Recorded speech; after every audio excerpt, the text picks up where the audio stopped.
Hello everyone and welcome to the OpenCV with Python course.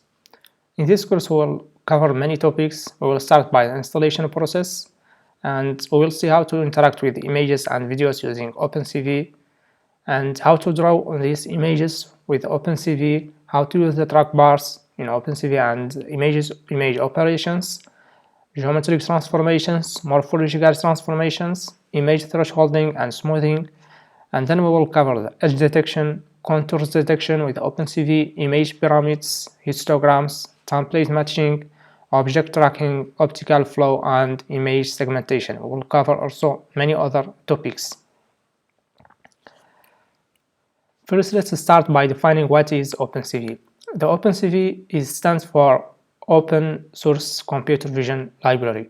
It is an open source library started at Intel in 1999.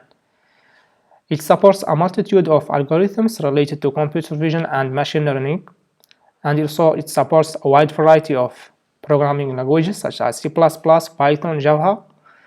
In this course, we will use it with the Python programming language.